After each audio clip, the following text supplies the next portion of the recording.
what we might make. What was our example that we looked at yesterday?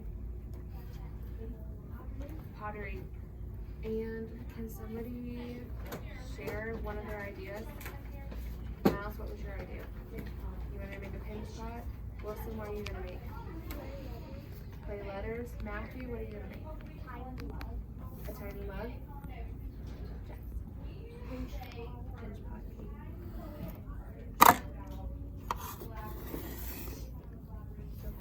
Fishbowl.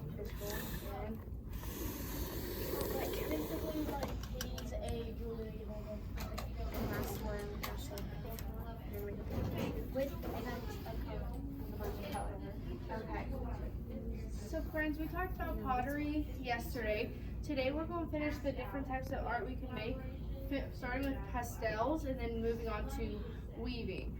How many of you guys recognize the word pastels? Or you've done it in art? So you guys know it's like a pigment of like oily material, like crayons.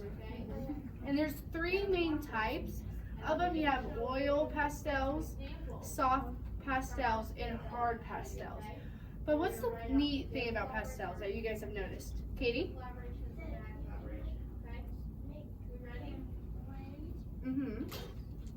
So let's see, like around the turtle here, is that how they blended those? Yeah. In a way, kinda. And how do you blend it? You use your finger. So you can color with all these different colors in there with your finger. Kind of leaves your hands a little dirty, but it blends it, makes a pretty kind of piece of art, right? So raise your hand if you made one of these. Raise your hand if you like to make art out of pastels. Kinda not your favorite, but it's not your least favorite. So in our examples up here, you can see that someone drew a bunch of little ducks or chicks walking on the grass. We have some watermelon. We have a turtle. And I think it's a cow. It's a bear. Oh, it's a bear. My sincere apologies. A bear. So friends, these are some ideas about what you can draw. So start brainstorming, because that's one of the questions that you'll be answering after the presentation is what type of pastel art you want to make. So you can say, I want to draw a piece of watermelon or something like that, okay? Ashley, do you have a question?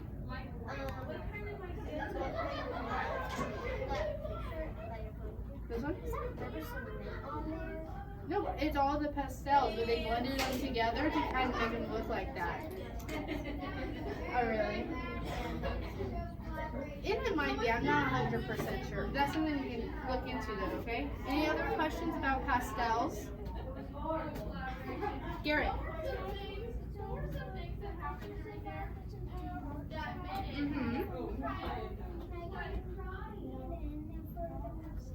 If it's okay with your parents, okay? Okay. So moving on. Do you have any other questions, Miss Sally? So let's kind of look at some of these examples. What are some things in here that would make people want to buy these pieces of art? Tavian? The good art, like the good drawing. They're good drawings. They're done nice and neat. Wilson? They look what? Oh, they look real. Sophia? They have a lot of detail.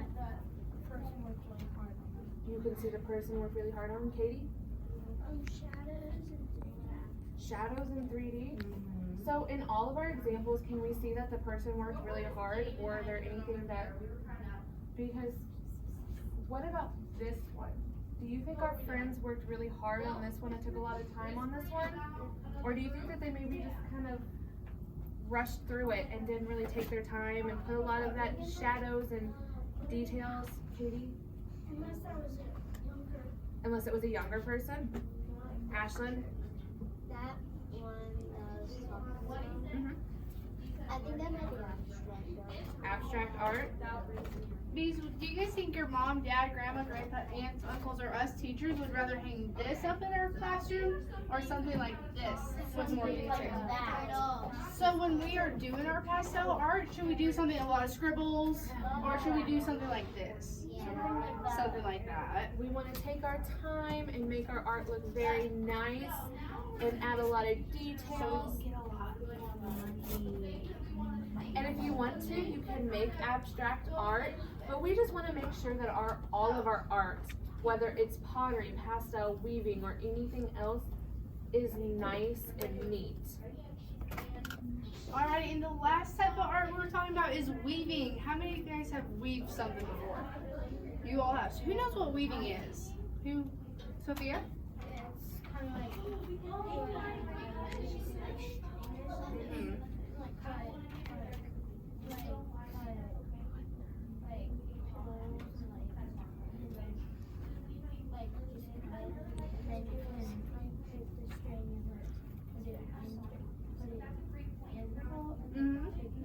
So it's kind of like you're interlacing the strings throughout, whether it's through the hole or around something. Katie? Okay, with the little fabrics or the string. Matthew? Like a fish? Matthew? it's like Crisscrossing. So how many of you guys have had a really good piece, like have seen a really well-made piece of pie or a whole pie that has like a crust that interlaces, like a basket weaving? That's called weaving. So you can weave with food or with string and materials. Up here we have a bunch of different examples that we can make when it comes time for us to weave. We can do something with paper plates and, like Sophia said, cut little holes and then weave it in and out to make fish or whatever animal you want. Down here, it's kind of like they're making a bottom of a basket, which would take more time, but if you guys want to, that's something we can talk about. Up there, they made a little, like, it looks like a mini rug. And up here, they just have made different designs. So that's something you can start thinking about to also answer that other daily question. What do you want to attempt to weave? Tavian, do you have a question? I want a mouse because of the tail. This and one? the, like, yeah, and the feet and turning nose. And that's what's so cool about art. Everyone can interpret it different. Because how many of you guys see a mouse right here? How many of you guys see something else? Aaron, what do you see? I kind of see like a bag. A bag? But friends, when it comes to art, are there any right or wrong answers? No. And that is what's so cool about it. We all can see different things. Matthew, you have a question? Well, it sort of looks like a shark with a pom-pom tail. You kind of see a shark. Yeah, it's really cool how different you can, what different things you can see. Katie? Yep.